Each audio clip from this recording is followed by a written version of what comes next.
Bapak Ibu serta saudara-saudaraku yang terkasih dalam Tuhan kita Yesus Kristus, Shalom. Kami atas nama Majelis Jemaat mengucapkan selamat beribadah, selamat hari Minggu bagi kita semua. Kebaktian pada Minggu hari ini akan dilayani oleh Bapak Pendeta Alex Fernando Banua STH, song leader oleh Ibu Hesti, dan organis oleh Bapak Rio Ingkiriwan. Kami atas nama Majelis Jemaat mengucapkan terima kasih atas pelayanan dan partisipasinya. Kiranya Tuhan selalu memberkati dan menyertai di dalam pelayanan-pelayanan selanjutnya. Bapak Ibu serta saudara-saudaraku yang terkasih dalam Tuhan kita Yesus Kristus, kita akan memulai kebaktian kita pada minggu hari ini. Untuk itu saya mengundang kita semua untuk bangkit berdiri. Minggu ini kita tiba pada Minggu Advent yang ketiga, yang disebut Gaudete, yang artinya bersukacitalah. Pengharapan kita semakin terang sebab kelahiran Kristus kian dekat. Kedatangannya ke dunia adalah kabar sukacita yang patut kita syukuri. Cara yang terbaik mensyukurinya ialah dengan terus mewartakan kabar sukacita itu, agar lebih banyak orang yang menerima pengharapan baru bagi hidupnya. Mari kita menghayati kembali panggilan kita dengan memulai kebaktian pada Minggu Advent yang ketiga ini. Kita akan mengawalinya dengan nyanyian Lilin Advent Ku Nyalakan.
Bapak Ibu Saudara, baiklah kita akan masuk dalam Potum Daun Salam.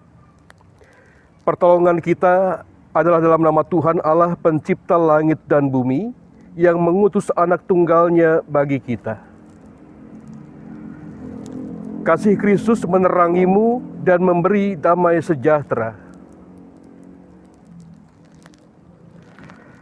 Nas pembimbingnya akan melandasi ibadah Minggu Advent ketiga pada saat ini di mana pada minggu Advent ketiga ini tema sudahkah kita menanti dengan mewartakan kabar baik. Dan nas pembimbing terambil dari Yesaya 61 ayatnya yang pertama sampai yang ketiga. Firman Tuhan mengatakan, yang berkata, Roh Tuhan Allah ada padaku, oleh karena Tuhan telah mengurapi aku. Ia telah mengutus aku untuk menyampaikan kabar baik kepada orang-orang sengsara dan merawat orang-orang yang remuk hati, untuk memberitakan pembebasan kepada orang-orang tawanan dan kepada orang-orang yang terkurung, kelepasan dari penjara, untuk memberitakan tahun rahmat Tuhan dan hari pembalasan Allah kita, untuk menghibur semua orang berkabung, untuk mengaruniakan kepada mereka perhiasan kepala ganti abu, minyak untuk pesta ganti kain kabung, nyanyian puji-pujian ganti semangat yang pudar, supaya orang menyebutkan mereka pohon terbantin kebenaran, tanaman Tuhan, untuk memperlihatkan keagungannya. Demikianlah nats pembimbing kita saat ini.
Bapak, Ibu, serta saudara-saudaraku yang terkasih dalam Tuhan kita Yesus Kristus, kita akan mengaku dosa kita di hadirat Allah.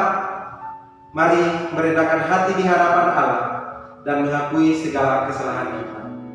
Kita mengambil saat teduh sejenak.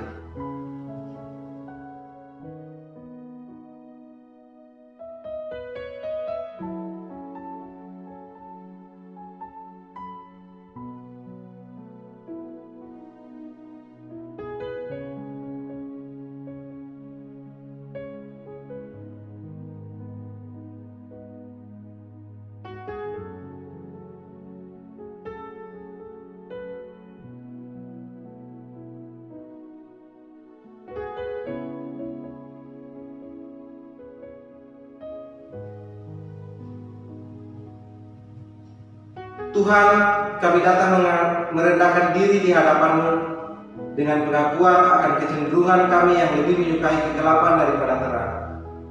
Kami menutup diri kami untuk mewartakan kabar sukacita tentang kehadiran-Mu yang membawa keselamatan. Lebih daripada itu, kami bahkan menghalangi mereka yang rindu akan terang keselamatan dan membiarkan dalam kegelapan yang membawa pada kebinasaan.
Sidang jemaat yang Tuhan Allah kasihi, kita akan mendengarkan berita anugerah pengampunan. Jemaat diundang untuk bangkit berdiri. Firman Tuhan sebagaimana tertulis dalam 1 Yohanes pasal 1 ayat 9 mengatakan kepada kita, jika kita mengaku dosa kita, maka Ia adalah setia dan adil, sehingga Ia akan mengampuni segala dosa kita dan menyucikan kita dari segala kejahatan. Sambutlah anugerah pengampunan dari Tuhan dan hiduplah dalam damai.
Bapak, Ibu, serta saudara-saudaraku yang terkasih dalam Tuhan kita Yesus Kristus, saya mengundang kita semua untuk bangkit berdiri.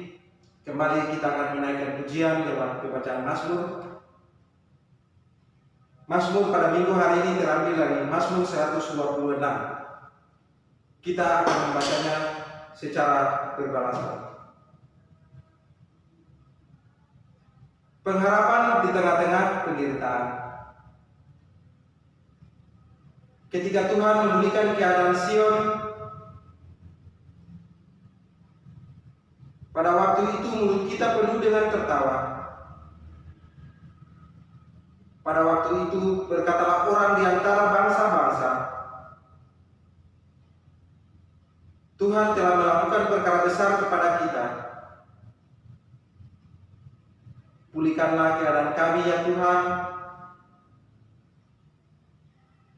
Orang-orang yang menabur dengan mencucurkan air mata, orang yang berjalan maju dengan menangis, pasti pulang dengan sorak-sorai. Kita sambut pembacaan Mazmur ini dengan kita bernyanyi dari nyanyian Kidung Jemaat nomor 48, Kemuliaan bagi Bapa.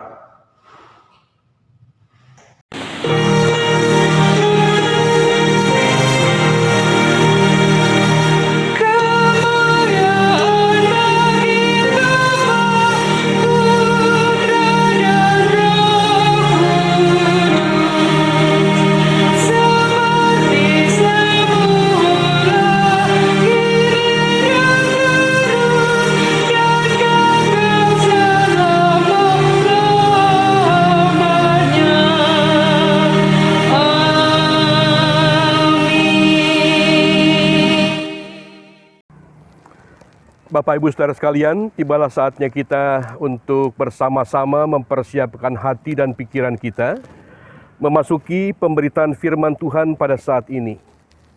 Kita akan siapkan Alkitab kita dari Yohanes pasal 1, Injil Yohanes pasalnya yang pertama ayat 6 sampai ayat 8, disambung nanti dengan ayat 19 sampai 28. Yohanes pasalnya yang pertama ayat 6 sampai 8, nanti disambung dengan ayat 19 sampai 28. Sebelumnya mari kita bersatu hati dalam doa. Mari kita berdoa. Bapa di sorga, segala pujian syukur kami naikkan kepadamu, karena pada saat ini kami boleh memasuki minggu Advent yang ketiga. Masa penantian akan kedatangan Kristus sebagai Tuhan dan Juru Selamat kami. Kami saat ini boleh kembali menghayati makna kehadiran-Mu melalui pembacaan firman Tuhan yang hendak kami dengarkan pada saat ini. Urapi kami semua dengan kuasa Roh Kudus-Mu, berikan kami hikmat dan pengertian, supaya kami dapat mengenal jalan Tuhan dan melakukan dalam kehidupan kami sehari-hari. Bersabdalah ya Tuhan, kami telah siap untuk mendengarkannya. Di dalam nama Yesus, amin. Yohanes pasalnya yang pertama ayat 6 sampai 8 disambung dengan ayat 19 sampai ayat 28. Di bawah judul perikop, yang pertama firman yang telah menjadi manusia, nanti perikop yang kedua kesaksian Yohanes tentang dirinya sendiri. Ayat 6 sampai 8 firman Tuhan mengatakan demikian. Datanglah seorang yang diutus Allah namanya Yohanes. Ia datang sebagai saksi untuk memberi kesaksian tentang terang itu, supaya oleh dia semua orang menjadi percaya. Ia bukan terang itu, tetapi ia harus memberi kesaksian tentang terang itu. Ayat 19.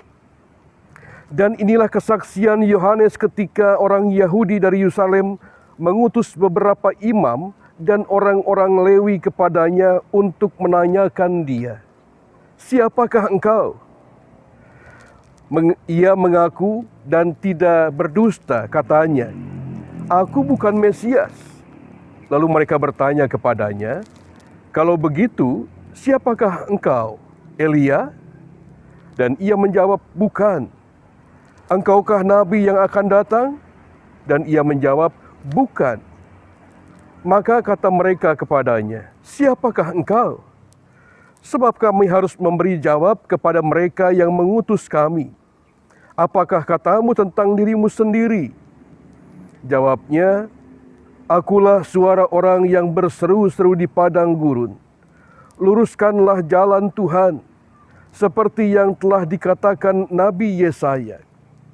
Dan di antara orang-orang yang diutus itu, ada beberapa orang Farisi. Mereka bertanya kepadanya, katanya, "Mengapakah engkau membaptis, jikalau engkau bukan Mesias, bukan Elia, dan bukan Nabi yang akan datang?" Yohanes menjawab mereka, katanya, "Aku membaptis dengan air, tetapi di tengah-tengah kamu berdiri Dia yang tidak kamu kenal, yaitu Dia yang datang kemudian daripadaku. Membuka tali kasutnya pun aku tidak layak." Hal itu terjadi di Betania yang di seberang sungai Yordan, di mana Yohanes membaptis. Bapak Ibu, demikianlah sabda Tuhan yang kita dengar pada saat ini. Tentunya yang berbahagia adalah setiap kita yang mendengarkan firman Tuhan, memelihara dan melakukan dalam hidup kita hari lepas hari. Maranatha.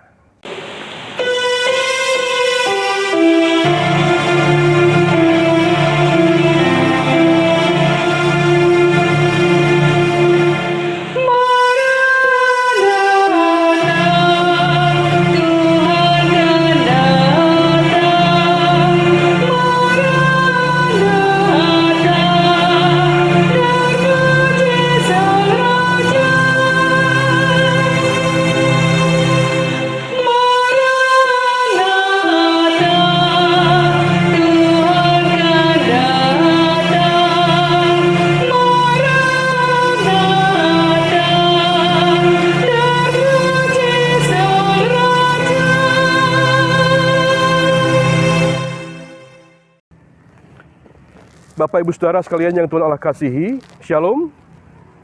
Ya, saat ini kita bersama-sama akan merenungkan bagian firman Tuhan yang telah kita baca tadi. Dan Majelis Sinode GKP telah memberikan judul untuk kita renungkan bersama-sama, yaitu tentang menantikan Kristus dengan mewartakan kabar baik. Menantikan Kristus dengan mewartakan kabar baik.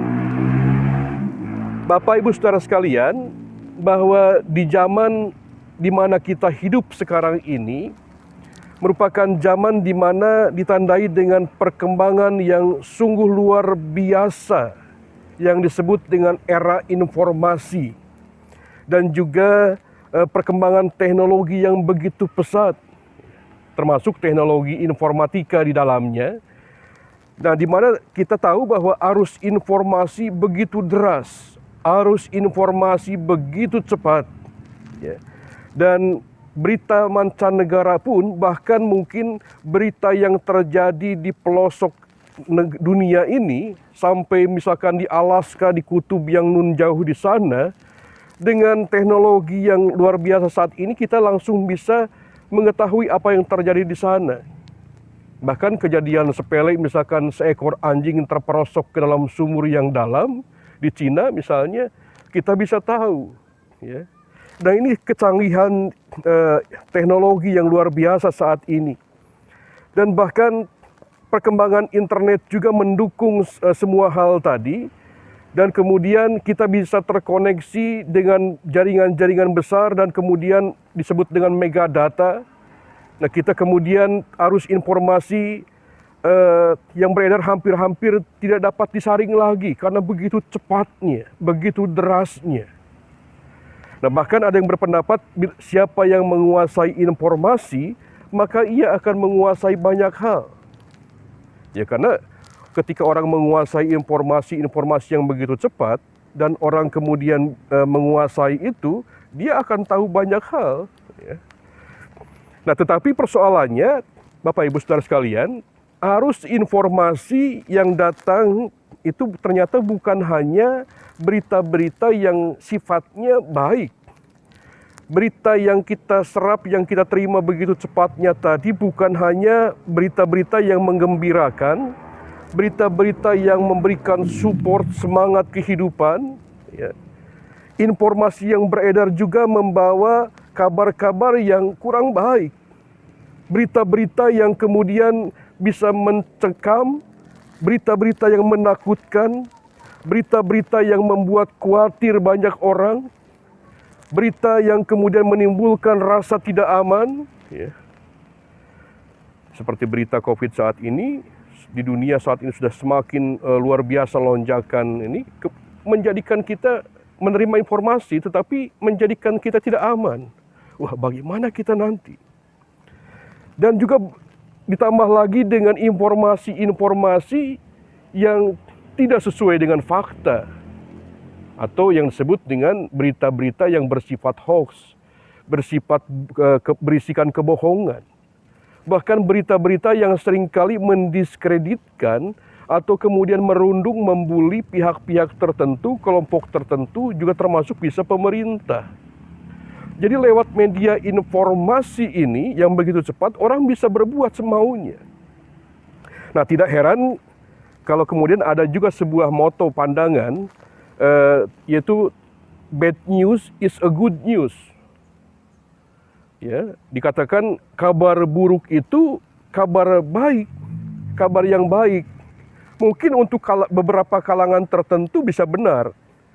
Untuk orang-orang media massa, wartawan, ketika mendengar pejabat tertentu ditangkap, itu berita besar, padahal tidak baik, kan? Jadi banyak. Jadi bisa kemudian dikatakan juga bisa menari di atas penderitaan orang lain. Ketika ada berita-berita yang buruk, ya, itu bisa menjadi penghasilan bagi pihak-pihak tertentu. Nah, Bapak Ibu Saudara sekalian, kita sebagai orang percaya, sebagai gereja hadir di tengah-tengah dunia, di tengah-tengah situasi yang seperti itu. Kita tidak bisa pungkiri, kita tidak bisa menepis realitas yang ada tersebut. Nah, kemudian sementara dengan derasnya arus informasi baik, buruk, jahat, dan sebagainya, ya berseliweran setiap hari. Tapi di satu sisi, sebagai orang percaya, sebagai gereja, kita punya satu tugas tanggung jawab yang Tuhan perintahkan kepada kita, yaitu untuk membawa kabar baik.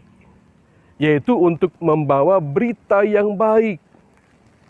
Bayangkan di tengah-tengah berseliwerannya berita yang macam-macam ini, kita tetap harus fokus membawa berita, kabar kebaikan, kabar damai sejahtera, kabar cinta kasih. Tentunya tidak mudah memang, ya, di tengah-tengah situasi yang terjadi saat ini. Nah, kabar baik tentang apa yang kita beritakan tidak lain adalah kabar baik tentang Kristus, ya. Kabar baik tentang apa yang telah Ia ajarkan, apa yang telah Ia teladankan, kabar baik tentang kedatangannya sebagai juru selamat dunia ini. Kabar tentang kerajaan sorga, kabar tentang damai sejahtera, dan itu semua terakumulasi dalam Kristus. Itu yang kita beritakan. Nah, kabar baik yang disampaikan lewat pewartaan, ya, lewat kemudian pemberitaan firman Tuhan di gereja, dalam khotbah-khotbah, dalam renungan-renungan, lewat pelayanan-pelayanan dan kesaksian gereja di tengah-tengah dunia ini. Tapi yang jadi pertanyaan kepada kita saat ini adalah, apakah kita sebagai orang percaya, sebagai gereja telah sungguh-sungguh, ya, melaksanakan perintah Tuhan untuk mewartakan kabar baik itu di tengah-tengah dunia yang saat ini sedang kita jalani dan hidupi. Nah, apakah gereja sudah membawa kabar baik itu, atau jangan-jangan gereja justru menjadi pembawa kabar buruk dan juga kabar burung yang menyesatkan, yang justru menakutkan banyak pihak, bahkan mungkin umat menjadi khawatir dan cemas. Nah, sidang jemaat yang Tuhan Allah kasihi, memasuki minggu Advent yang ketiga saat ini, firman Tuhan yang kita baca dari Injil Yohanes pasalnya yang pertama tadi, ayat 6-8 disambung dengan 19-28, berisikan tentang siapakah Yohanes Pembaptis. minggu lalu kita sudah membaca juga bagaimana minggu Advent kedua itu tugas tanggung jawab kita adalah menyiapkan jalan bagi kedatangan Sang Juru Selamat. Dan saat ini kita melihat juga bagaimana kemudian melalui Yohanes Pembaptis juga kita diajarkan dan bagaimana meneladani sikap yang telah ia lakukan. Yohanes mewartakan kabar baik tentang Sang Terang itu kepada banyak orang, supaya orang menjadi percaya akan kabar baik, akan berita yang ia bawa. Dan sebagai pewarta kabar baik tentang kelahiran Sang Juru Selamat yang ia kumandangkan, Yohanes sadar betul bahwa ia kemudian bukan Sang Mesias yang ia beritakan itu sendiri, yang akan membebaskan umatnya. Jadi Yohanes tidak mencoba untuk mendompleng ketenaran Sang Mesias, ya. Ia dengan jujur, ia dengan tegas mengatakan, ya. Ayat 20 dikatakan, "Aku bukan Mesias." Dan dikatakan dirinya itu hanyalah, dikatakan dengan mencuplik dari kitab Yesaya, "Aku ini hanyalah suara orang yang berseru-seru di padang gurun. Luruskanlah jalan bagi Tuhan." Nah, maksudnya Yohanes menegaskan hal ini kepada orang-orang pada saat itu, terutama pertanyaan orang Farisi yang diutus untuk menanyakan siapakah Yohanes ini. Karena sudah tersiar kabar, dia adalah kemudian orang yang mengumandangkan berita tentang akan lahirnya kedatangan Sang Mesias, Juru Selamat yang dinantikan. Lalu orang Farisi diutus untuk bertanya kepada Yohanes, apakah ia memang Mesias itu sendiri? Ataukah ia Elia? Atau kemudian Nabi yang akan datang? Tapi kemudian Yohanes memberikan kesaksian tentang siapa dirinya. Dan siapa Sang Terang yang akan datang itu, yaitu Yesus Kristus. Namun Yohanes mengatakan, tapi kalian tidak akan mengenalnya. Nah, Bapak Ibu Saudara sekalian, dalam penjelasannya tentang siapa dirinya, Yohanes sengaja mengutip bagian firman Tuhan dari kitab Perjanjian Lama yang sudah sangat khatam, sudah sangat dikenal oleh orang-orang Yahudi, yaitu pemberitaan Nabi Yesaya, salah seorang nabi besar pada zamannya, yang memiliki tempat khusus di kalangan masyarakat Yahudi pada saat itu. Nah, dalam ayat 23 dikatakan, Yohanes mengatakan seperti yang telah dikatakan oleh Nabi Yesaya. Jadi Yohanes jujur mencuplik apa yang dikatakan oleh Nabi Yesaya, supaya orang-orang Yahudi tidak asing dengan nubuatan yang telah disampaikan oleh para nabi. Nah, sidang jemaat yang Tuhan Allah kasihi, hal apa saja yang dikatakan Yesaya dalam ungkapan Yohanes yang ia kutip tadi? Nah, Yohanes mencuplik dari ayat pasal 61 kitab Yesaya yang mengungkapkan dan tentang pemberitaan seorang yang akan membawa kabar baik itu. Yesaya 61 mengungkapkan bahwa kabar baik itu disampaikan kepada siapa? Disampaikan kepada orang-orang yang sengsara. Kabar baik, berita baik itu disampaikan kepada mereka yang mau merawat orang-orang yang remuk hati. Kabar baik itu akan datang kepada mereka yang memberitakan pembebasan kepada orang-orang tertawan dan kepada orang yang terkurung. Dan memberitakan tahun rahmat Tuhan telah datang. Memberitakan hari pembalasan itu telah tiba. Menghibur mereka yang berkabung untuk mengganti abu dengan perhiasan kepala, mengganti kain kabung dengan gaun pesta, dan untuk menggantikan semangat yang pudar dengan puji-pujian yang penuh sukacita serta datangnya pemulihan Israel. Ini yang diungkapkan dalam kitab Yesaya pasal 61 yang dikutip oleh Yohanes. Jadi apa yang diungkapkan dalam Yesaya pasal 61 yang dikutip oleh Yohanes tadi, ini merupakan sebuah bentuk pengharapan yang ada di tengah-tengah orang Yahudi pada saat itu sesungguhnya.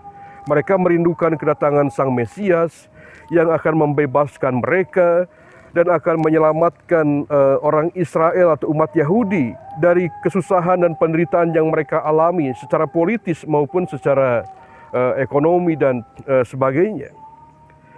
Nah, kita melihat bahwa jelas seperti yang Yohanes katakan dan jawab dengan jujur tadi.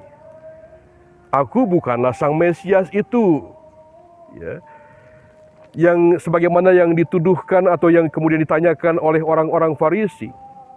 Hanya saja dikatakan bahwa ia adalah seorang yang aku ini, kalau jawaban Yohanes, aku ini adalah seorang yang hanya bertugas memberitakan kabar baik tentang Sang Mesias yang akan datang itu, ya, dan menggenapi apa yang telah dinubuatkan oleh Nabi Yesaya. Nah, sampai dengan titik ini Bapak Ibu Saudara sekalian, Yohanes tidak mencuri kemuliaan Sang Mesias yang diberitakannya. Meskipun bisa saja, ya, oh iya, aku ini Mesias yang dijanjikan loh, percaya sama aku. Ya. Pada zaman sekarang ini pun banyak yang mendompleng kemudian kemuliaan kenabian, kemuliaan katakanlah yang menganggap diri sebagai nabi, yang mengungkapkan nubuat-nubuat bahwa nanti akan terjadi seperti ini. Ya, silahkan saja.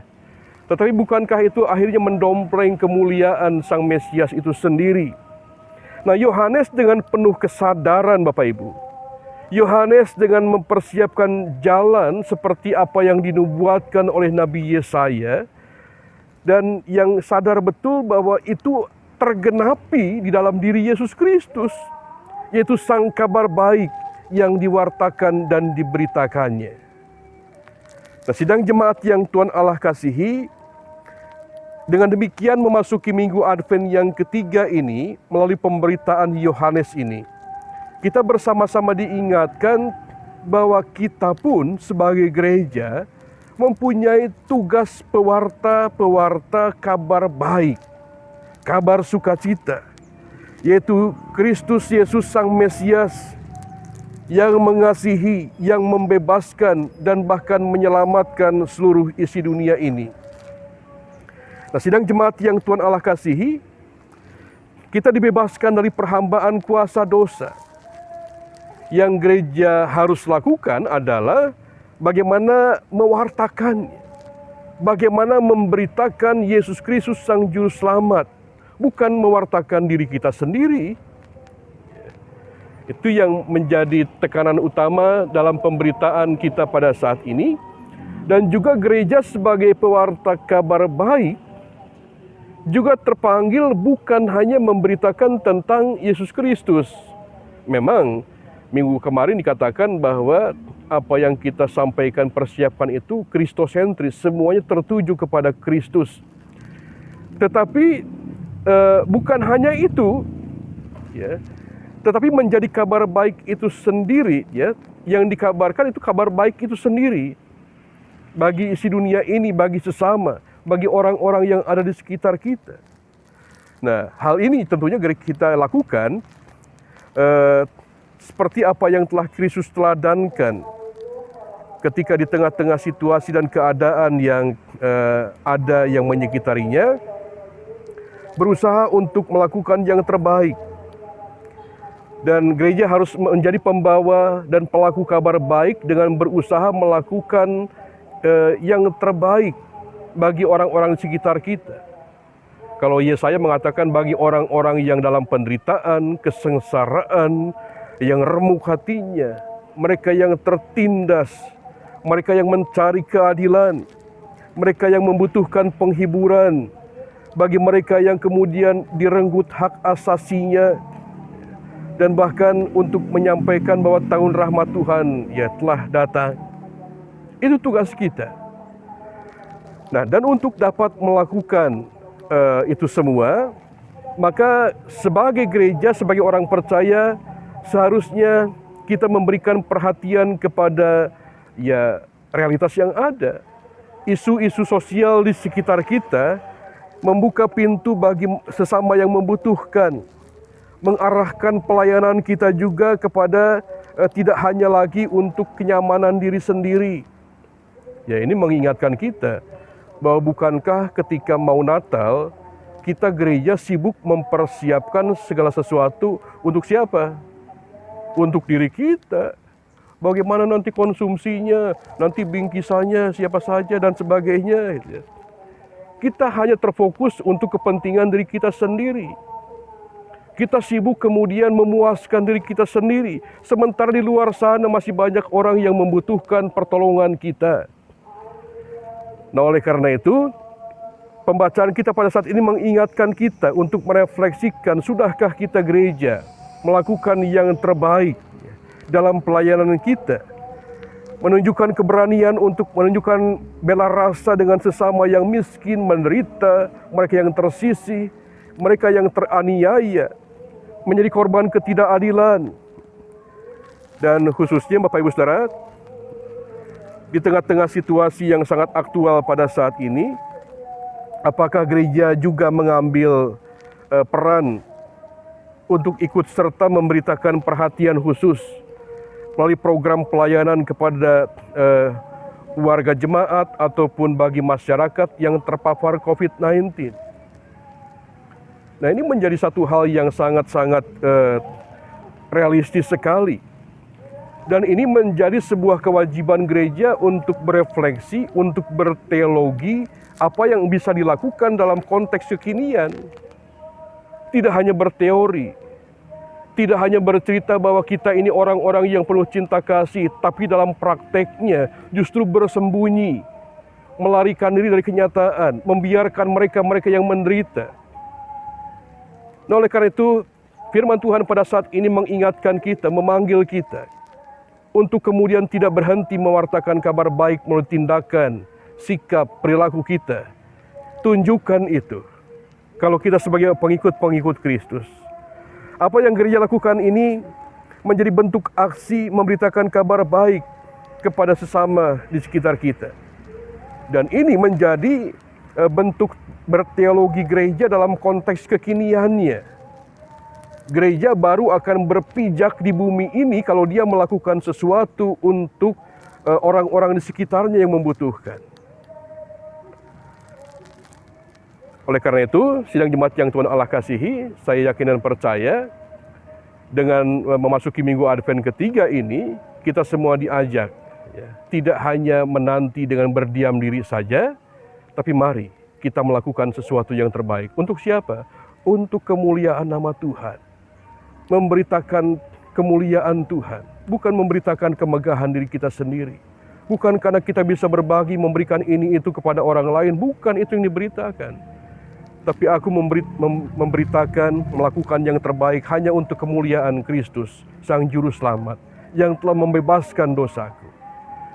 Kiranya minggu Advent yang ketiga ini menjadi masa penantian yang bermakna bagi Bapak, Ibu, Saudara, dan saya sekalian. Tuhan memberkati kita sekalian. Amin.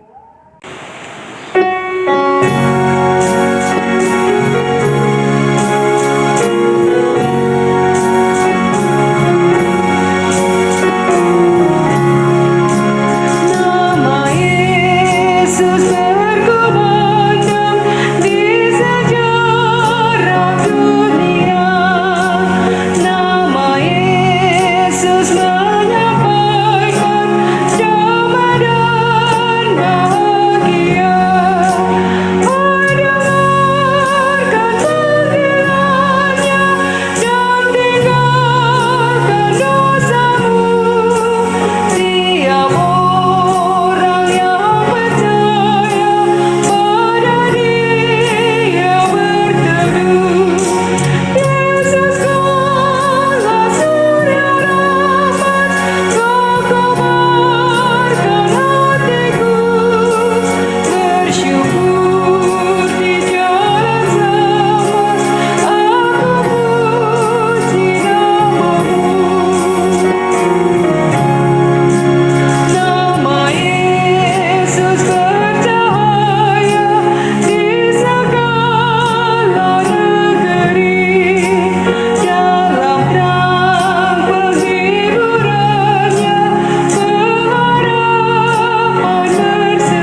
Bapak, Ibu, serta saudara-saudaraku yang terkasih dalam Tuhan kita Yesus Kristus, saya undang kita semua untuk bangkit berdiri. Marilah kita bersama-sama mengucapkan pengakuan iman percaya kita dengan gereja dari segala abad dan tempat. Kita mengikrarkan demikian. Aku percaya kepada Allah, Bapa yang Maha Kuasa, Khalik langit dan bumi, dan kepada Yesus Kristus, Anak yang tunggal Tuhan kita, yang dikandung daripada Roh Kudus, lahir dari anak darah Maria, yang menderita di bawah pemerintahan Pontius Pilatus, disalibkan, mati dan dikuburkan, turun ke dalam kerajaan maut. Pada hari yang ketiga, bangkit pula dari antara orang mati, naik ke surga, duduk di sebelah kanan Allah, Bapa yang Maha Kuasa, dan akan datang dari sana untuk menghakimi orang yang hidup dan yang mati. Aku percaya kepada Roh Kudus, gereja yang kudus dan am, persekutuan orang kudus, pengampunan dosa, kebangkitan daging, dan hidup yang kekal. Amin. Bapak Ibu Saudara yang Tuhan Allah kasihi, baiklah kita saat ini akan menaikkan doa syafaat, dan nanti kita akan akhiri dengan doa Bapa kami dengan cara dinyanyikan. Mari kita berdoa. Segala pujian syukur kami naikkan kepadamu, ya Allah Bapa di sorga, karena kami boleh Engkau perkenankan memasuki minggu Advent yang ketiga, masa penantian akan kedatangan Sang Juru Selamat, di mana kami telah diingatkan oleh firman-Mu yang kudus, agar dalam masa penantian ini kami boleh tetap mewartakan berita atau kabar baik kepada segenap makhluk, kepada setiap orang-orang yang ada di sekitar kami, dengan tindakan dan perbuatan yang konkret, yang nyata, yang bisa berdampak, yang dirasakan oleh sesama kami yang membutuhkan. Bapa, saat ini kami menaikkan syafaat kepadamu. Kami mendoakan bagi setiap saudara kami yang saat ini dalam keadaan sakit. Tuhan kiranya lawat mereka, Tuhan tumpangkan tangan kasih-Mu, Tuhan memberikan kesembuhan kepada mereka. Sekalipun tidak kami sebutkan satu persatu di antara saudara kami yang sakit ini, namun Tuhan lebih mengenal mereka. Tuhan kiranya lawat mereka dan pulihkan mereka melalui berbagai macam upaya yang dilakukan. Kami juga mendoakan bagi setiap orang tua kami yang sudah lanjut usia, baik yang ada di rumah kami masing-masing, ataupun yang ada di kampung halaman kami, yang jauh dari kami. Tuhan senantiasa memberkati mereka dengan kesabaran, kekuatan, dan kesehatan yang berasal dari tangan kasih Tuhan. Dan juga Tuhan senantiasa kiranya memberikan yang terbaik bagi mereka. Kami mendoakan bagi setiap saudara kami yang saat ini pun bersuka cita, karena Tuhan boleh tambahkan usia dalam kehidupan mereka. Tuhan kiranya berkati mereka dengan hikmat-Mu.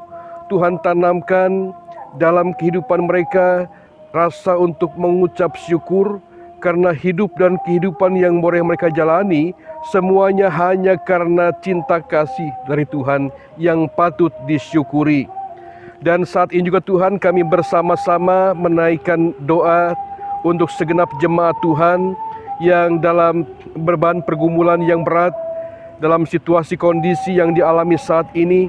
Tuhan kiranya pun turut campur tangan dengan satu keyakinan bahwa ketika kami mengalami berbagai macam persoalan, bahkan beban yang berat, Engkau telah mengatakan, marilah kepadaku, hai kamu sekalian yang letih lesu dan berbeban berat, aku akan memberikan kelegaan kepadamu.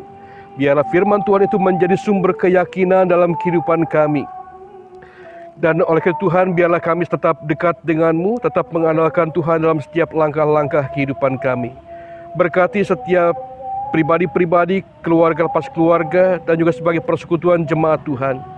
Berkati gereja-Mu, GKP Jemaat Luk Jambe, sekalipun dalam situasi pandemi di mana kami masih belum bisa beribadah secara onsite, tapi kami masih melakukan ibadah secara online. Namun kami yakin ini semua tidak mengurangi niat kami untuk bersekutu bersama-sama dengan Tuhan, dan juga boleh bersama-sama bersekutu membangun mesbah keluarga di rumah tangga kami masing-masing. Kami juga berdoa Tuhan pada saat ini bagi kehidupan masyarakat bangsa. Biarlah Tuhan juga senantiasa memberkati berbagai macam hal yang terjadi di tengah-tengah bangsa ini, terutama pasca pilkada, kami bersyukur boleh berlangsung dengan baik, dan biarlah hasilnya pun boleh kami nantikan, dan siapapun mereka yang nanti menjadi pemimpin yang Tuhan percayakan, biarlah itu semua kami yakini berasal dari tangan kasih Tuhan semata untuk mensejahterakan masyarakat bangsa kami. Kami juga mendoakan Tuhan bagi berbagai macam persoalan yang terjadi, tragedi kemanusiaan, baik mereka yang saat ini menjadi korban bencana alam dan juga korban-korban lainnya yang harus terpaksa kehilangan harta kekayaan, orang yang dikasihi dan tinggal di tempat pengungsian. Tuhan senantiasa memberkati mereka dan juga mampukan kepada kami untuk memberikan yang terbaik yang mampu kami lakukan untuk mereka. Kami mendoakan Tuhan kepada pemerintahan bangsa kami di tengah-tengah situasi yang tidak mudah ini, di tengah-tengah situasi pandemi yang berkepanjangan, di tengah-tengah situasi politik yang seringkali gonjang-ganjing, namun kami yakin Tuhan memberikan hikmat kepada para pemimpin kami untuk tetap menjadi panutan masyarakat bangsa ini, memberikan yang terbaik, solusi-solusi yang terbaik bagi masyarakat kami, sehingga kami tetap merasakan damai dan sejahtera. Bapa Sorgawi, masih banyak Tuhan syafaat yang kami ingin pohonkan kepadamu, namun inilah yang dapat terungkapkan dari mulut dan bibir hamba-Mu. Kiranya Tuhan mendengarkan dan Tuhan kabulkan seluruh sembahyang kami, yang hanya kami berani panjatkan di dalam nama Yesus Kristus, yang telah mengajarkan kepada kami doa yang sempurna, yaitu doa Bapa kami, yang akan kami nyanyikan bersama-sama demikian.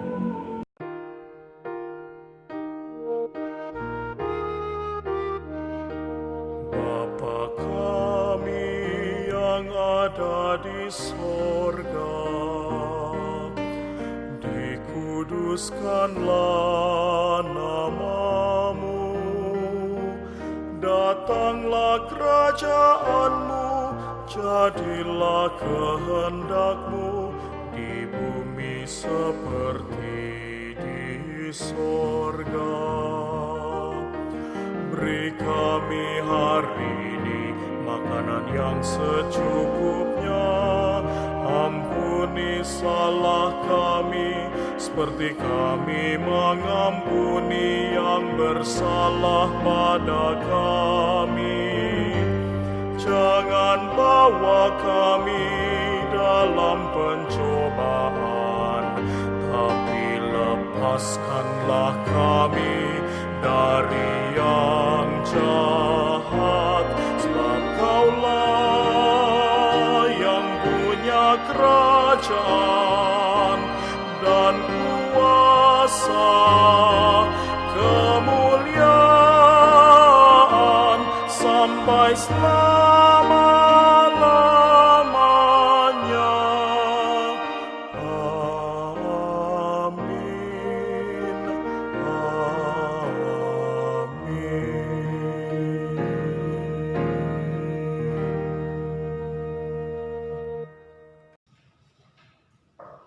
Bapak, Ibu, serta saudara-saudaraku yang terkasih dalam Tuhan kita Yesus Kristus, kini saatnya untuk kita menyatakan rasa syukur kita lewat persembahan syukur. Namun sebelum kita memberikan persembahan syukur kita akan mendengarkan firman Tuhan yang mendasari kita dalam memberikan persembahan, yang terambil dari 1 Tawarik 29 ayatnya yang ke-17a. Aku tahu ya Allahku bahwa Engkau adalah penguji hati dan berkenan kepada keikhlasan. Maka aku pun mempersembahkan semuanya itu dengan sukarela dan tulus ikhlas. Sementara persembahan dikumpulkan, kita akan diiringi oleh nyanyian Kidung Jemaat 288. Mari puji Raja Sorga. Thank you.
Bapak, Ibu, serta saudara-saudara yang dikasihi oleh Tuhan kita Yesus Kristus, saya undang kita semua bangkit berdiri. Kita akan berdoa menyerahkan persembahan kita kepada Tuhan. Mari kita satu di dalam doa. Tuhan yang Maha Kasih, sukacita kami ketika Tuhan melawat dan memberikan pengharapan baru. Sungguh membuat kami tak lagi dapat menahan rasa syukur kepada Tuhan yang kini kami ungkapkan melalui persembahan yang telah kami himpun. Kiranya syukur kami tidak terbatas pada persembahan ini, melainkan terus kami nyatakan melalui seluruh hidup kami bagi kemuliaan Tuhan. Terpujilah Tuhan, di dalam nama Tuhan Yesus kami berdoa. Amin.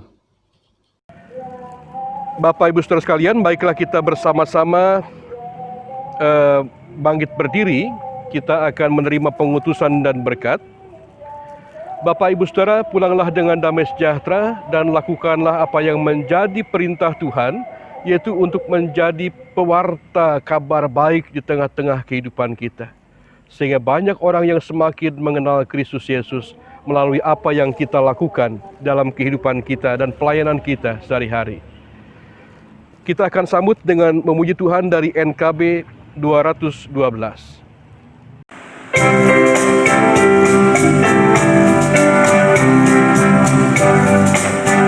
Sungguh ingin kau lakukan hal besar, jangan tunggu tiba saatnya. Kini tugasmu kerjakan dengan baik benar, jadilah seluruh dunia, jadilah seluruh dunia, jadilah seluruh dunia. Mungkin ada yang terhibur karena sinarnya, jadilah seluruh dunia. Kau pun dapat mengenyangkan awan yang gelap bagi hati susah dan resah, dan dirasakannya penghiburan yang segar, jadilah seluruh dunia, jadilah seluruh dunia, jadilah seluruh dunia. Mungkin ada yang terhibur karena sinarnya, jadilah seluruh dunia.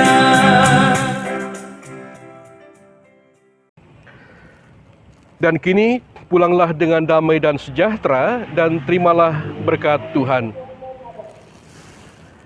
Allah berjalan di depan untuk menuntun engkau. Allah berjalan di belakang untuk menguatkan engkau. Allah ada di sekelilingmu untuk menjaga dan memelihara engkau sekarang dan selama-lamanya. Amin.